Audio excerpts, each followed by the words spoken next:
All right. Welcome, everybody. Thank you for joining us on this last day of build at a very early hour for developers. So my name is Daniel Gickelhorn. I am a program product manager with the Azure networking team. Today we're going to talk about networking proven practices for building world-class applications on Azure. A mix of what have we done thus far and a little bit as we go forward, sort of a glimpse into how are we sort of moving this platform forward to help build further and bigger world-class applications. Ooh, clicker.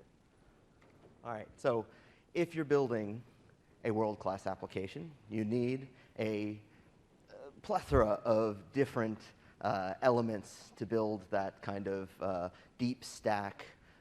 And the goal that we have is that you basically are able to focus on building your application as best as possible and are able to use networking more as a way to build attribution to improve your application scalability, performance, and things like that.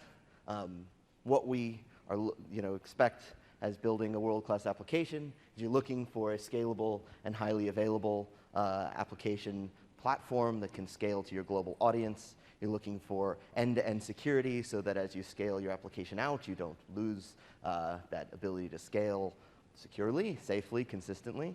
That you can achieve global performance wherever your users are around the world. And that you can use real-time insights and telemetry to be able to monitor, operate, and iterate on your application globally. So how do you do that? So there's three things we look at when we say building world-class applications. It is scaling your application out by looking at tiered offload of traffic, of attacks, of service overhead by using platforms in Azure. Using layered fault domains to be able to achieve high availability regardless of what the condition, either your app, some infrastructure, some broader global crisis that might cause some interruption to your application, and that you can bring content to the edge and cache it so that your global users can get it as performantly as possible wherever they are in any country worldwide. So we're going to look at that kind of broader infrastructure from kind of a tiered roadmap going from where you start building your single zone, single region application to being able to scale that out to a cross-zone application that's redundant to potentially a data center failure, scaling that out again to a cross-region application that is redundant across regions and more performant for your customers, and then eventually getting that to deploy globally so that you are as close as possible to your end user with all of that, your application content. We'll talk through how do you sort of attach to your application a broader platform with Application Gateway, start to scale that out across zones, regions, and eventually get to attaching CDN for that global footprint. Right now I'm going to hand it off to Amit, who's going to give you a overview of high availability load balancing architecture and talk you through the first of our set of demos. Thanks, Daniel. Hello, my name is Amit Shrivastava. I'm a program manager with Azure Networking as well. So let me start by giving a sort of lay of the land. At this point, let's go with you have an application running on a virtual machine or a virtual machine scale set, and you are deployed in one region. Now, how do you scale that? How do you ensure that your traffic is equally distributed across all of your VMs? It's not lopsided to a single VM, and therefore, you require a load balancing. For load balancer, the Azure portfolio encompasses these three options. At Layer 4, we have what we call Azure Load Balancer. This operates for TCP, UDP, streaming kind of traffic. It's flow-based. When a request is coming, it looks at the 5 tuples. You can configure it to look at 3 or 2 tuples as well, but it looks at primarily at the 5 tuples, source IP, source port, destination IP, destination port, and the protocol. and it decides on that which backend VM to send the traffic to. Now, this is not a proxy. There is no VM running in between.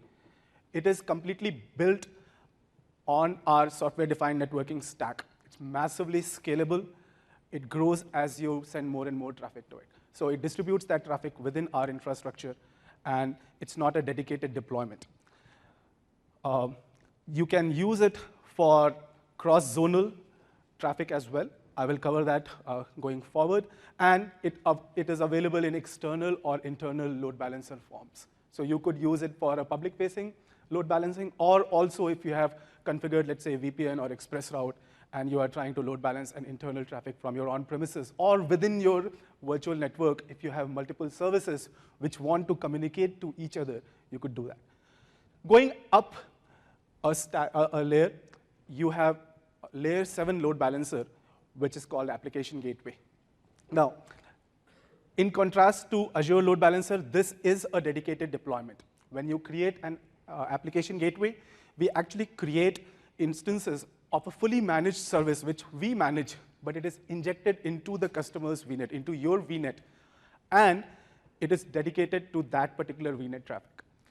Now, this is a reverse proxy.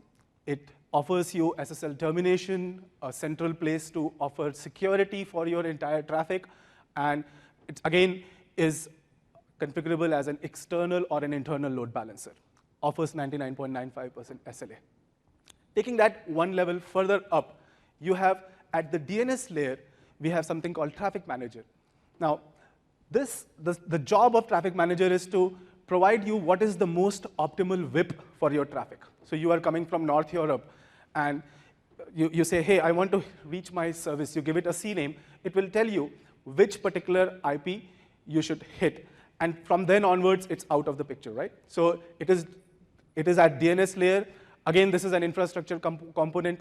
There is no dedicated deployment. It's, again, built on our stack, and it provides 99.99% SLA. There are many flexible routing policies as well as nested profiles, which we will cover going forward. So that is a sort of overview of what is your load balancing choices. Now, all of these plug and play together. So you could use Traffic Manager at the DNS layer and integrate that with an application gateway or Azure Load Balancer at the regional layer. So that flexibility is available to you. Going forward, let's dig a little deeper into your layer 7 application gateway. So you require, if anytime you require your load distribution to be not just a flow-based, but something which wants to take advantage of layer 7 semantics. For example, you want to take load balancing decision based on URL path, or you have hosted multiple applications behind a single load balancer. For example, you might have hosted Contoso.com and Fabricam.com behind a single load balancer, and depending on the URL path which comes into the application gateway, you want to send it to backend pools. You require something at layer 7, right? Having a layer 7 load balancer also gives you an opportunity to do central certificate management. So all of your certificates for your 20 to 40 sites, which it supports today, can be offloaded at one central position. You don't have to configure those certificates on each of those backend VMs. You can have independently scalable backend pools. So for example, at Contoso.com, I have a path-based routing set over here, which is video and images traffic.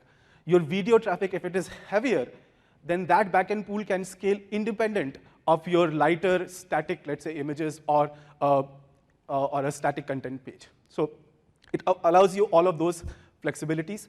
We also support redirection directly at the gateway. We support for platform integrated components like Azure Web Apps, virtual machine scale sets. All of these are integrated with App Gateway. So for example, if you have a virtual machine scale set as your backend pool, and based on your traffic pattern, your virtual machine scale set expands, then it sends a notification to the load balancer that, hey, I have 5 more instances added to the backend pool. And without you configuring anything, load balancer is now aware that I have, instead of 10, I have 15 instances where I can send these requests, and it load balances across. Similarly, if your VMSS contracts, it does the same, and it removes them from the backend pool. We support connection draining. So your backend, if any VM in your backend is taken off for rotation, it does not lose all the connections instantaneously. It is gracefully removed from the backend pool. Coming to security, since it is a central place, of course, you have configured SSL termination, you have configured cookie-based affinity, but we also just introduced something called SSL policy. Now, this gives you an opportunity to control how your traffic flows. So you can say my SSL policy is either a predefined or a custom policy. Predefined policies are the ones which we have come up from our discussion with our crypto board, and we find the best SSL policies, and you can use those. So it would say, here is a predefined policy, and if you choose that, we will only allow TLS 1.2 and not allow TLS 1.1. Not only that, you can also choose what cipher suites are available. So you can eliminate, if your corporate policy says that do not use a particular cipher. If you want only to use ECDSA kind of ciphers, elliptical ciphers, then you can do that with SSL policy as well. We also have something called end-to-end SSL.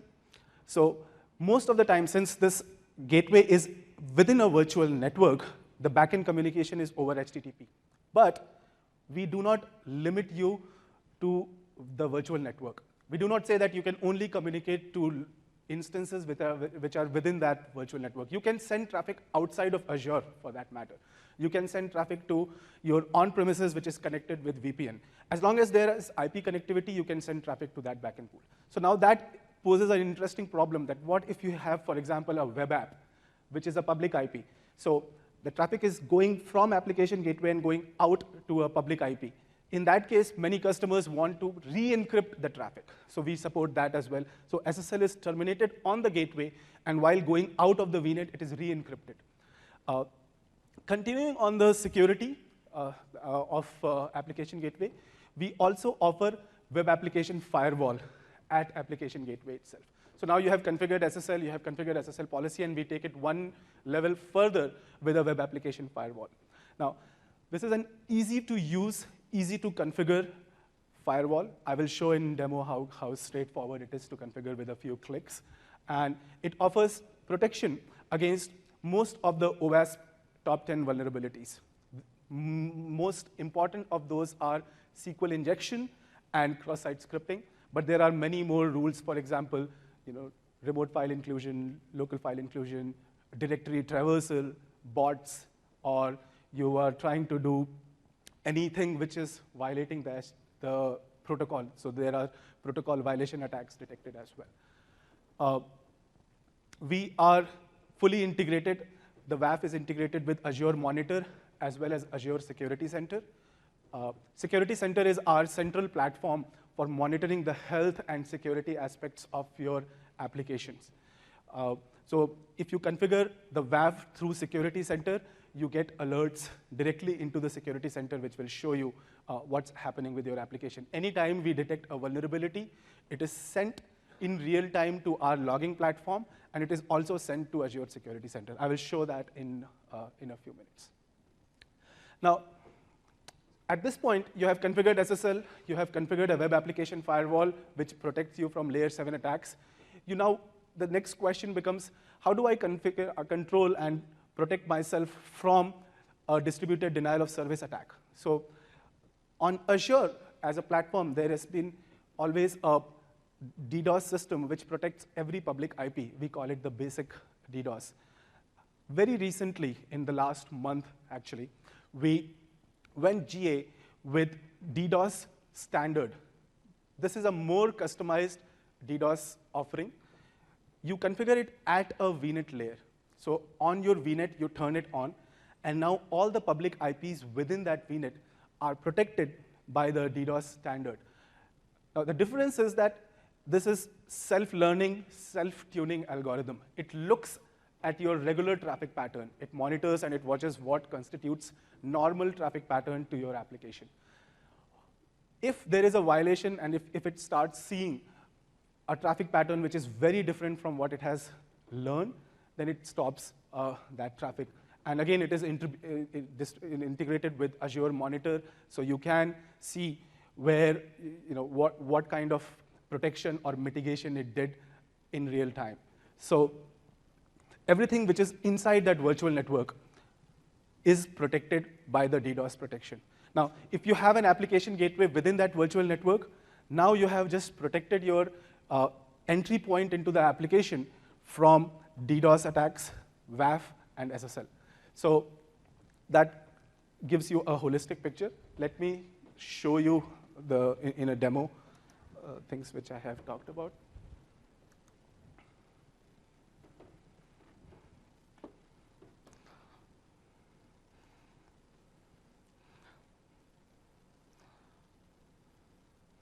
So in the portal, I have set up a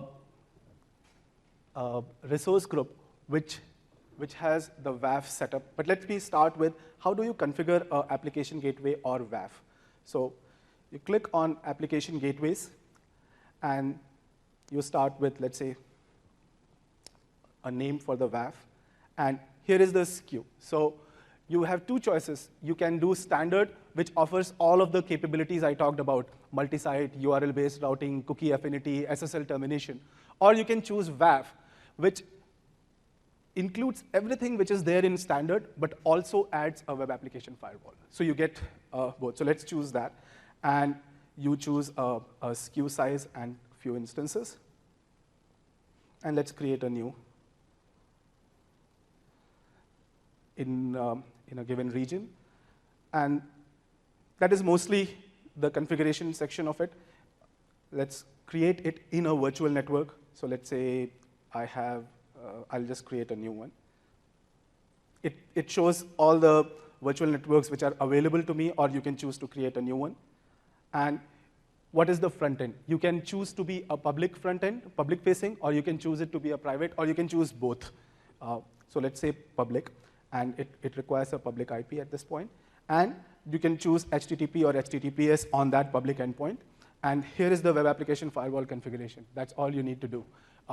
Whether the firewall is enabled or disabled, you can turn it on or off. And we offer two modes on the firewall. It can run in detection mode, in which case it just observes the traffic and logs all violations.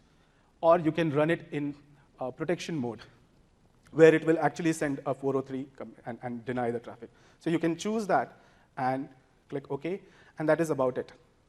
And at this point, you are creating a web application firewall, and it is creating with a public IP with a few rules. Let's go back. I have one already configured here. Now, web application firewall section is enabled if you have chosen a WAF. And you can see that it is running on OWASP 3.0, the core rule set. And you can go into advanced rule configuration and switch on or off rules. You can say, hey, I want to, for example, go to DOS protection and turn off a few rules over here, and so on. So if you get false positives, you can turn off rules, and you can switch between enabled, disabled, or you can choose a different rule set. We offer 3.0 or 2.2.9 as well. So let's take a look at this. Here is my public IP. I just have these.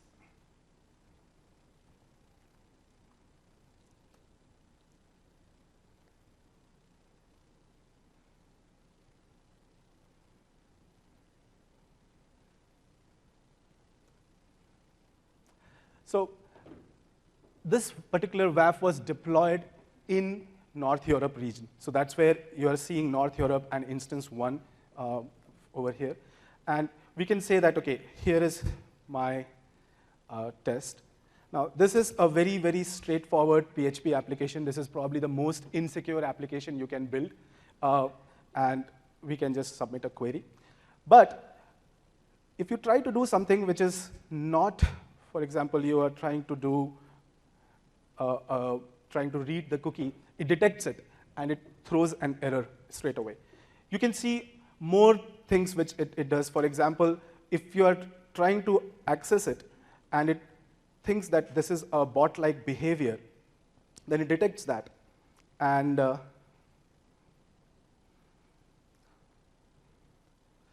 it would stop that kind of attack as well. So let's open a new bash window. And over here, I'm trying to send a user agent which we know is a known scraper. And if I try to send that traffic, it just detects that and stops that kind of a traffic. Let's say that I want to try and send a command injection.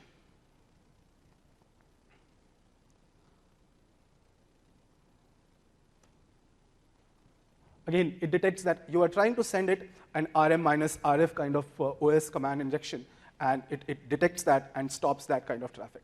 If you're trying to browse the directory, for example, it would detect that as well and stop you from going to that.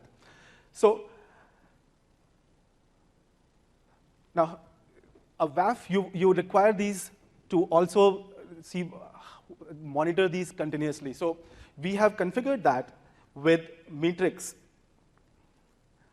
And now it shows you all different types of metrics which are available to you. So you can see the total number of current connections, failed request, healthy, unhealthy instance count, and so on. But more importantly, this is also integrated with OMS log analytics. So if you see the settings over here, we have configured that to send the traffic to build 2018 OMS, right? So we can go into the monitor section and do log analytics on this. So all of these attacks which we have been doing, it triggers a log, and all of those logs are sent to OMS log analytics. So now at this point, I can go and search. So I'm saying, give me Azure Diagnostics, look at my application gateway firewall logs, and give me for build 2018 WAF1, show me all the errors which it generated. So it shows all of the 482 errors at this point, right? Now you can do more sophisticated queries if you wanted to do something like, hey, I want to see what are my top 5 requests which have been trying to hit me, with details of those requests. Here are the top 5 kind of requests which the WAF detected. Now, in interest of time, let me just go a little faster. We are also integrated with Security Center. So OMS lets you do all kinds of ad hoc queries. You can see, give me all 5 reports, give me all 5 most hitting client IPs which are trying to hit me, right? All of that report is sent to Log Analytics, and it is also sent to Security Center. So Security Center would load, and it would show you the same alerts as a visual graph.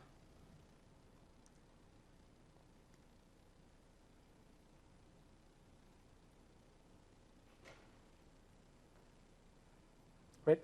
Now here you see all of those protocol violations and all of those things set up as an alert.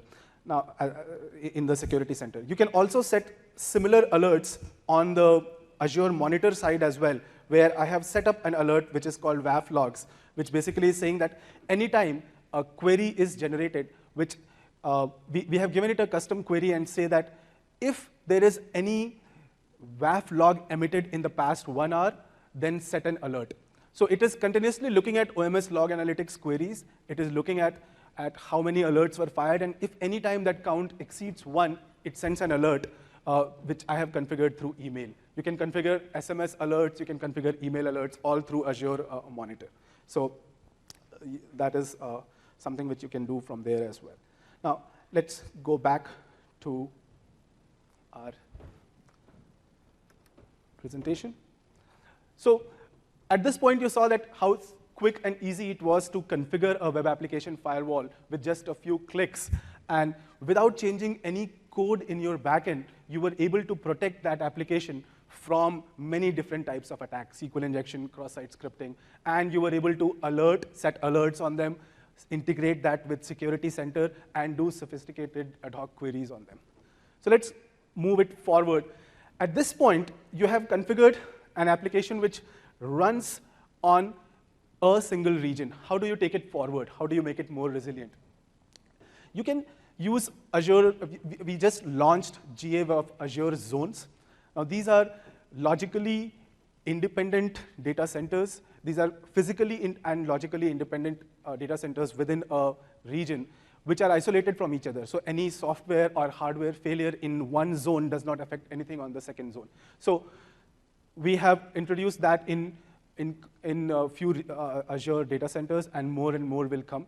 Now, Azure Load Balancer is aware of zones. It is cross-zone capable.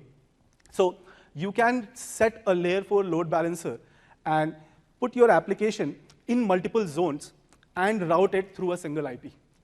Now, that IP is zone redundant. If there is a complete zone failure, even then that IP is up, and it will continue to route traffic to the remaining zones. So for example, if your application is in zone 1, 2, and 3, and you have set the zones, and there is a zone failure in zone 1, your IP and load balancer is still up and will continue to serve traffic to zone 2 and 3. Along with these, there are a lot of performance enhancements. With the standard load balancer, it is in general availability in all regions. In the regions where zones is supported, it is also cross-zone aware. So that is the next step you will take in your resiliency of your application. You want your application from regional to zonal resiliency. Let's go forward. How do you do that at layer 7? So far, the choice was that you would do application gateway in zone 1, another application gateway in zone 2 with something which we call zone pinning, and use Traffic Manager. Now, Traffic Manager is monitoring these two zones, these two application gateways, and deciding which zone is up, which zone is down. And that's how customers could do layer 7 zonal availability. We have introduced a new enhancement to that, which I will cover. Since I talked about Traffic Manager, as I said, is our DNS layer. It can do different profiles. It can do performance-based profile, which routes you to the nearest geographical region. It can do much more. It can do nested profiles. So for example, you could say within a region, send 90% of traffic to endpoint 1 and send 10% of traffic to endpoint 2, and configure it that way. So that was that is a choice which you can take the next step from cross-zone to cross-region. You can take your application, which was zonal resilient, and now you have, from zone redundancy, you have made it into a cross-regional resiliency. On application gateway side, we are announcing a private preview of cross-zone application gateway capability. So very similar to the Azure Load Balancer, which had a zone redundant WIP. Now application gateway, which is a dedicated deployment, it creates a zone redundant WIP, and it creates instances which are spread across zones. So now you don't have to configure multiple application gateways in different zones. You create one application gateway which is distributed across these 3 zones. So if there was a zone failure, the WIP would still be up. The application gateway would detect that there is a zone failure, and it will redistribute those instances so that the same capacity is available in zone 2 and 3. It also supports static WIPs, and it also supports much more performant on number of SSL offloads it can do. So this is in private preview. You would have to sign up for that, and we will make it available in more and more regions going forward. So I have a quick demo.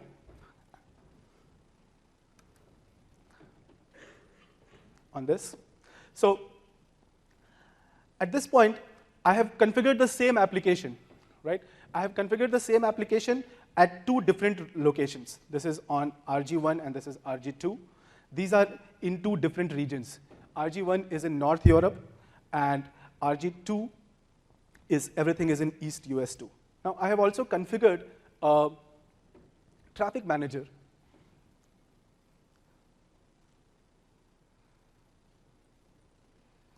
to distribute traffic across these 2, right? So if you see the Traffic Manager configuration,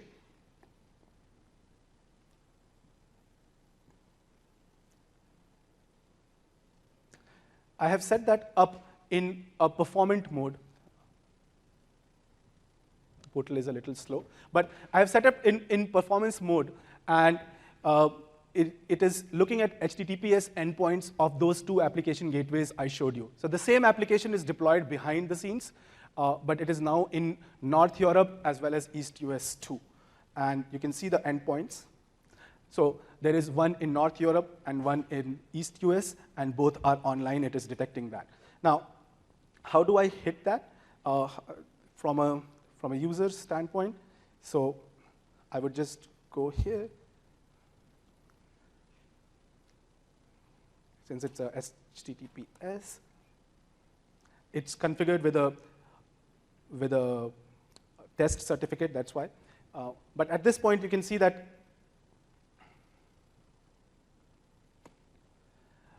earlier when I showed you, this same application was showing me North Europe, because that's the endpoint I was hitting directly on application gateway.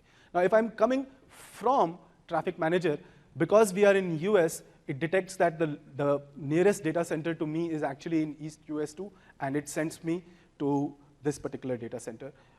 And it is configured with a virtual machine scale set, so it is showing what VMSS instance is there as well. And you have the same basic functionality of the WAF. But at the same time, like, for example, if I had something which is here, I have another VM which is in actually North Europe. And if I try to do the same, if I try to hit from the North Europe VM, hit the same demo VA Traffic Manager website, then I should see something which is deployed in North Europe. So you can see that it is showing me an application which is running in North Europe. So using this kind of pattern, you can use Traffic Manager, and you can set multiple endpoints in global different data centers and distribute your application. I will hand it over to Daniel now to go over how do you take it to the next step with CDN.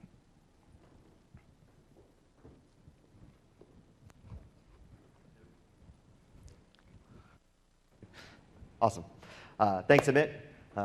This is great. Let me switch back to the slides, number 5. And this logged out. So what I'm going to show you next is basically how do you take your app beyond just a regional approach or globally, or if your app happens to have some static content, how do you replicate that everywhere? That can be a dynamic page with short TTLs, like a news aggregator or site like that, or it could be just the images, JavaScripts, et cetera, that you want to be able to replicate so your users can load those faster from their closest location. Doing that, basically, you can take your application to the edge, so that's taking your application from your regional standpoint and attaching CDN, or a globally distributed content delivery network, to the front of it. You can increase application resiliency, because if the content's cached everywhere, then local failures, or even when you take your app down for maintenance, you don't have to worry about all that content cycling if your TTLs are long enough. It allows you to globally monitor all your regions and all your traffic coming in from a central location. Because everything's going through a consistent data plane on the CDN, it can show you basically how all your traffic is flowing globally. And it allows you to maintain end-to-end security by being able to attach HTTPS, a vanity domain, whatever domain you want at the edge, and offload again there, so you get more of that sort of tiered architecture. If you look at performance across delivering from a CDN versus delivering from a region, despite the fact that Microsoft has, or Azure has the most regions of any cloud provider, you can get even better performance by moving your content replicated to a CDN. Average edge latency in North America and Europe is between 25 and 30 milliseconds, whereas if you're going back to the data center, that's around 75 to 80 milliseconds round trip time for your customer. And that can have a material difference when you're looking at more expensive HTTPS calls and you have a lot of cold connections from an application, because it has to reestablish and do multiple round trips every time you do that. So you pay somewhere between 3 and 5 times that millisecond latency just as tax on the network if you're going all the way back to the data center. One thing that we announced on Monday is that in addition to your choices of Akamai or Verizon through Azure CDN, you can now use our own CDN, what's called Azure CDN from Microsoft, one of the providers in the Azure CDN portal, to be able to use infrastructure we've built over the last 5 years for our internal customers of Office and sort of big enterprise businesses that you can now use for your own use on Azure. That's in preview now. We launched it with 54 global metros, 16 regional caches, so that if you do have potentially a large traffic event, you can deal with that spike coming without it hitting your origin really strongly. And we added a feature that you can bring your own SSL certificate, so that if you have a requirement in your organization to be more compliant, manage your own cert, will basically allow you to upload anything you want onto the platform with some minor restrictions.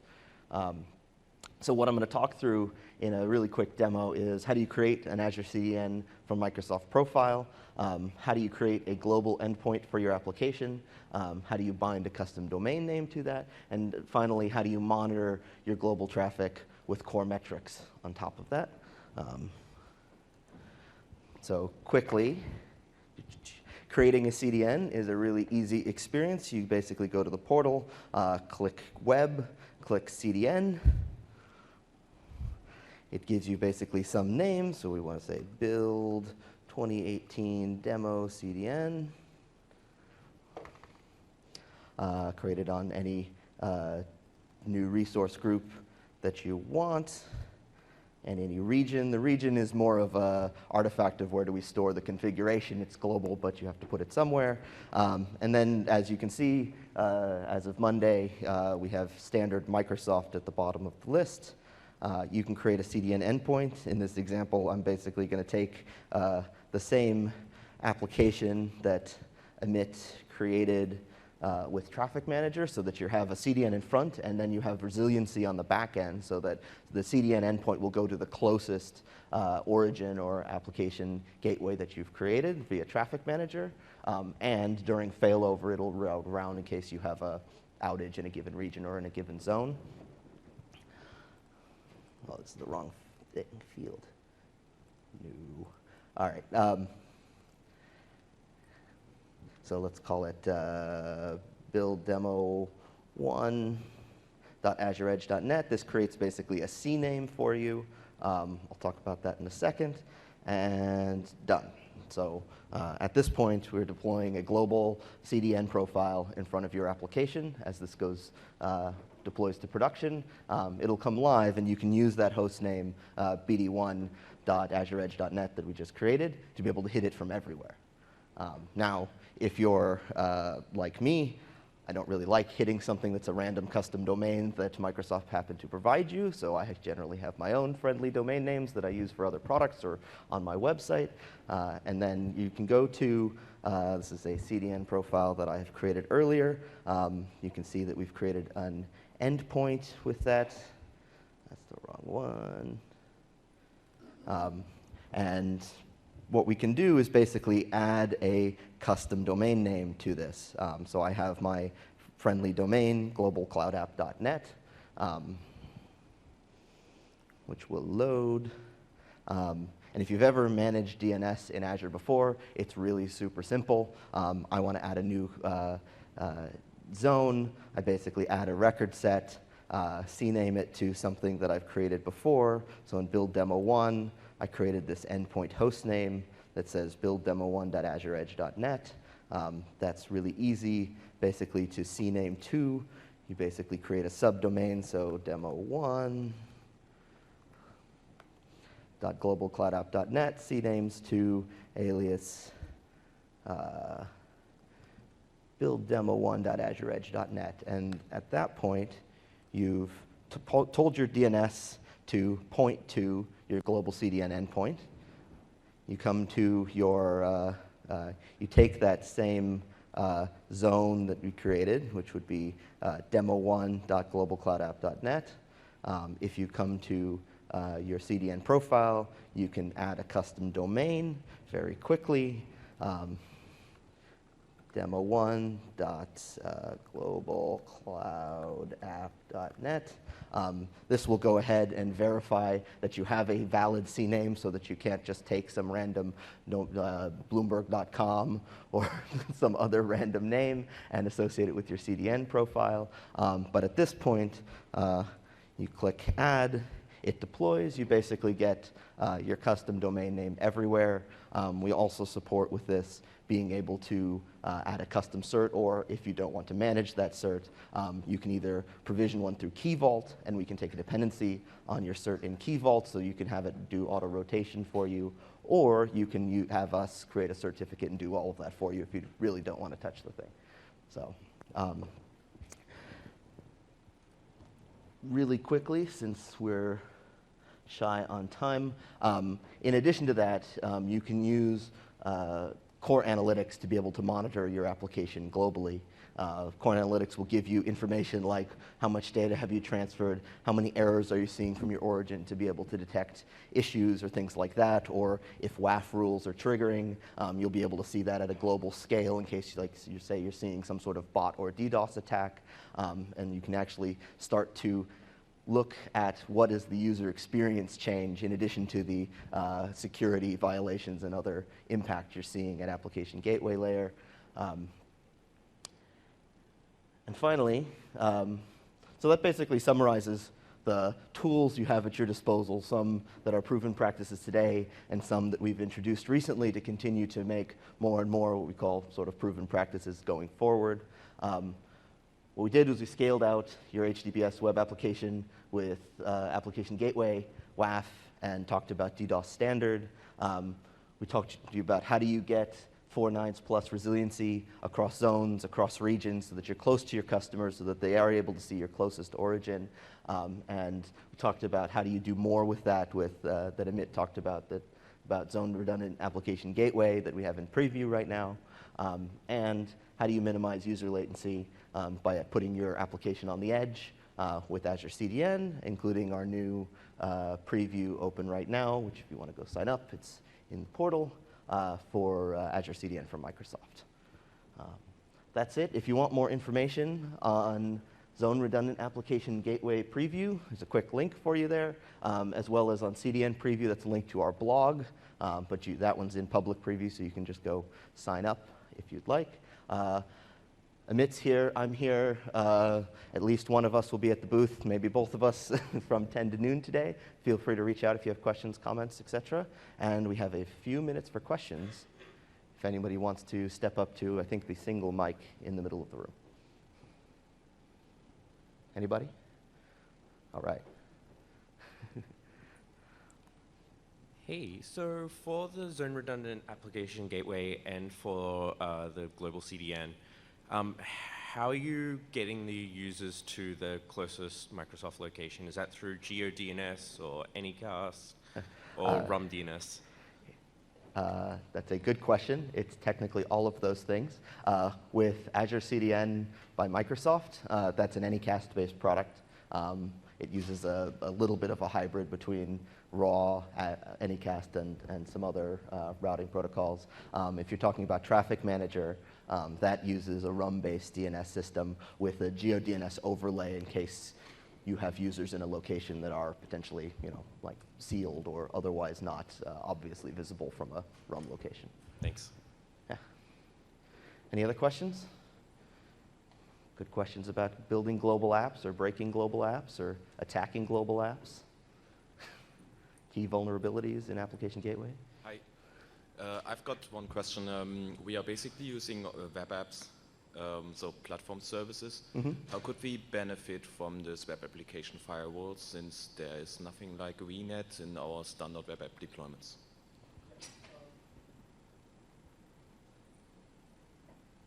You're good. Yeah. So on Application Gateway, we introduce capability to attach directly to an Azure website. So there are a couple of parameters which there is a public documentation article. Okay. Essentially what happens is that when you hit, let's say from contoso.com, we used to forward contoso.com as is to the Azure websites in the backend. And that creates a chicken and egg story because that expects contoso.azurewebsites.net, and we were not rewriting the host at that point of time. So now we have natively integrated with Azure Web Apps. You can put a VNet, you can put a WAF in front, and then at the backend, you can say it is a Azure website. There are a couple of knobs, which is pick host name from the FQDN. So when the request comes in, it will see that I'm going to send it to these two Azure websites, which are called, let's say, 1 and 2. So whatever is incoming host name or incoming SNI header, when I'm going outside to the backend, I will rewrite the host name to 1.azure websites or 2.azure websites, and that works fine. So now you can put multiple websites behind a single CNAME, which is protected by WAF. Okay, cool. Thanks. Cool. Sure. All right. Any other questions? No? All right. Well, thank you, everybody, for coming. And feel free to grab Amit or myself afterwards if you have any other questions, or reach out via email or at the booth today. Thanks a lot.